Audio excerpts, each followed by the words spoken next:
If 2020 taught me anything, it was to be flexible. And while many people think planning means you are restricting yourself, it's not the case, at least not for me. I think I did pretty well given everything 2020 threw at me, and that's not to brag. I say I did well means I had a system in place that helped me bounce back up. That does not mean I wasn't hit. I was constantly adjusting, and that's what any goal needs. It needs constant review and adjusting.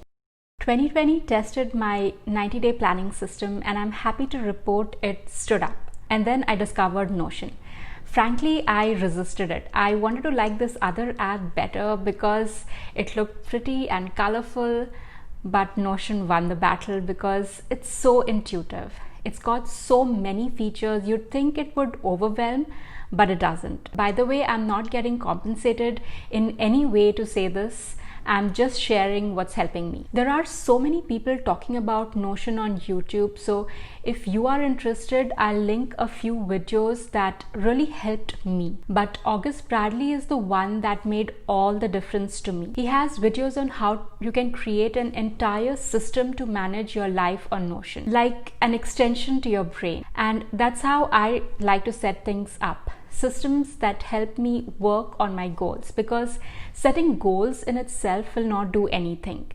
He very kindly shares some of these templates of his with his newsletter subscribers. I have linked his channel in the description section below. I've mentioned in my earlier videos that I start working on my goals in November, and that's what I did this time. I started looking at what I was able to achieve, what worked, what didn't work, what I needed to improve. So basically the review portion of goal setting. And for me, what worked was the 90-day planning system that I talk about in my book.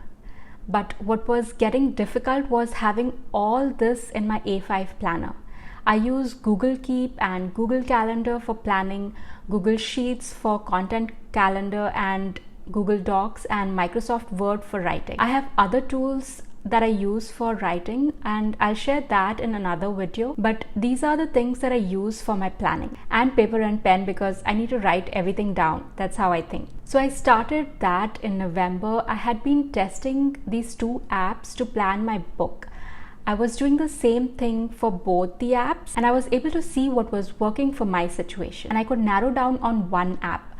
I spent the last 6 weeks setting it up, using it, tweaking it as I need, and I think I'll continue to do that at least mid of 2021. I think realistically by then I should have a decent system in place, and I should be able to migrate everything into Notion by July of 2021. If you've watched my earlier videos on goals, you know I set my goals broadly in 3 categories: work, personal, and family and house. My biggest wins for 2020 for work were I have the Rajput manuscript.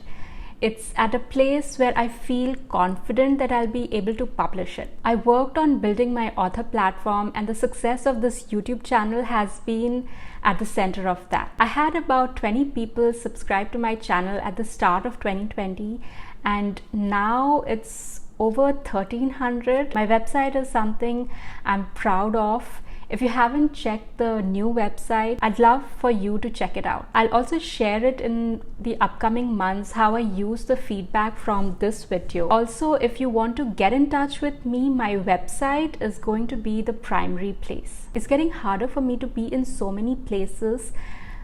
If you use the contact form on my website, you'll definitely get a reply.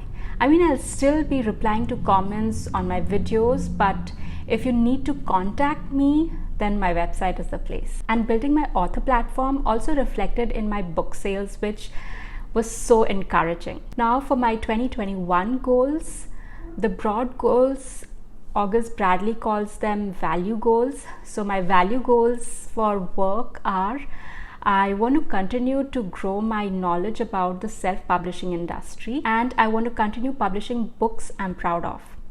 And to achieve these, I have the sub goals or goal outcomes, for which I have used the SMART formula to identify projects, tasks, and habits. For habits, these are things I have to do repeatedly for a long period. For example, I have to read every day to become a better writer. I have been doing this for a few years now, so it's not a new habit I have to work on building from scratch. Next, I identified the thought leaders in the industry whom I trust and want to know what they have to say. And next, the topics I want to know about. So I'll be looking for information from anyone on those topics. So that's habits. Examples for tasks. Posting on social media. They come under the overall goal of building an author platform, but it's also individualized to other projects. So I'm looking at these activities as tasks. And an example of project, so when I say I want to publish a book that I'm proud of, means I need to know exactly what that is that'll make me proud of that book. That's a good story, quality book, the best marketing plan, all those things. Now habits are there. I'll keep doing them and change them as and when I feel the need. Tasks, I've identified figures attached by this day, X amount, this month, quarter, and projects that have a start date and an end date and have multiple tasks. So a book release, by when I need to finish the self edits, hire a professional editor, marketing budget, release date. I have all these things laid out. Now 2021 is going to be a very unpredictable year for me because of my personal circumstances. So I don't want to add unnecessary pressure on myself. I have done that in the past and I don't enjoy it. And my work is such that I can be flexible. That's the one big perk of being a self-published author. Now I'll share my computer and I'll show you exactly how I have all these things set up. For privacy reasons, I cannot share everything, so thank you for understanding. Everything is based on August Bradley's templates, so watch his videos if you need to understand this better. But here's how I'm using it. He talks about the PVV method to manage life. That's pillars, pipelines, and vaults.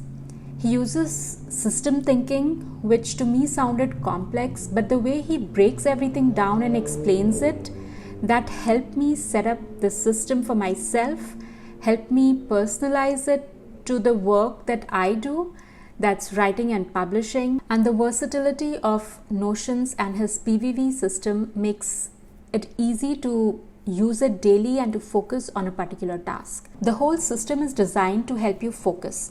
Have all the moving parts aligned in such a way that everything not only has a clearly defined purpose, but also that you are able to access the right things at the right time. And I'll show you how that works for me. Let me start with the vaults. We are living in a digital age and constantly bombarded with a million things. So if there is a piece of information that is important to you, your work, it is easy for it to get lost or that you're not able to find it at the right time. This happens to me a lot. So the vaults are set up in such a way that they are connected to something. A task, a project, a goal, a habit. Say you're working on a project, everything you have captured in the vaults that is related to that project will automatically be there waiting for you. You don't have to go looking for it somewhere. This is what the vaults look like for me. I'm still migrating things and I have filtered out the personal stuff that I don't want to share on here. Then are the pipelines. That's all the action stuff that has a start and a finish. And I am using the GTD method here, which is what I was using in my paper planner. This way the process remains the same for me. The first one is goals, which I have then broken down into projects, tasks, and habits. So while I am in the pipelines, the things that I'm learning and capturing in book walls and the media walls are coming into my goals and projects and things. It's all integrated and serving my ultimate goals. And the pillars are categories across all this. So personal, work, etc. Now this whole setup is still going through a lot of changes, even though I've been using it for a few months. And I see this going through changes well into 2021. So if you are interested to see how it all turns out, let me know in the comments section and I can do a follow-up video. Everything gets consolidated under pillars. For me, my work pillar looks like this right now. Under writing, I have my work in progress writing projects. I have not yet migrated the details of the books that I've already published. So that's a project in itself to migrate all these earlier stuff. I want to take my time with that because A, it's not urgent. B, I have to spread it out so that I have enough time for the current things which are more important right now. When I was working at my corporate job, I was part of a team which took care of migrating the entire system that the company was using at the time. Of course, that was at a massive scale, and the team who was handling this was also huge. Because of that experience, I've seen how professionals handle these kinds of migrations. I am able to apply the things I learned there into my own system here, which is at a much smaller scale, but my approach is the same. Let me show you the author platform, the books I'm reading, the media I'm consuming like videos, podcasts, newsletters, blogs. All those things that I am capturing in my vaults are going to show up here. So it makes it super convenient. I don't waste my time sifting through things to find what I'm looking for. And my content creation pillar looks like this. There are a lot of things filtered out because I don't want to have everything out, but I can show you what my archive looks like. For the day-to-day things, I am in this dashboard, my action zone. Everything from projects, tasks, habits, chores, errands, calls, emails, bills to pay, all those things show up in my today's section every morning. And because I have taken the time the night before to set up my priorities, all I have to do is just focus on the things that I have to do right now in this moment. Another big part of the system is cycles and reviews, and it is built in such a way that it pops up as a task when it is due. August Bradley has a template which prompts you through the review portion. I have also integrated my existing process of GTD and my own 90-day planning system. So the review portion here is a mashup of all these three things. This allows me to spend about 5 to 7 minutes every day realigning rather than spending weeks and months when I realize that I am completely off course. That hasn't happened to me at least in a few years. And when you're doing this on a daily basis, the weekly, monthly, quarterly, and yearly reviews are less time consuming.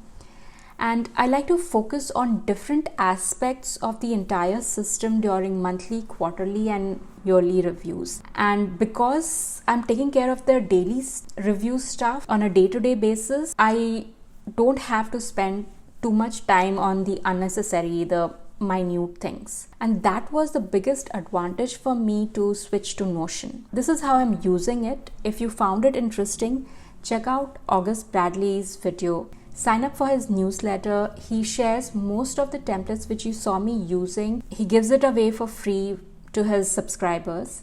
It is an investment of time to go through all these templates and his videos, understand the system, understand Notion, how all this works. But he does a very good job of explaining things, and I think it is all worth the effort. Now this is what's on my laptop. I have my A5 6-ring planner here. Because I need to write things down, I have set this up as well. I've been using this for the last couple of months and it's working right now. And that's the beauty of my system, Notion and my planner, is that I can change things around as I need. If you want a tutorial on how to build this, August Bradley's channel is linked in the show notes. I'm so excited for this year. Things will be changing a little here on this channel as well, and I'm excited about that. It'll mean a lot to me if you subscribe to my channel. Wish you a very happy new year, and I'll see you in the next one.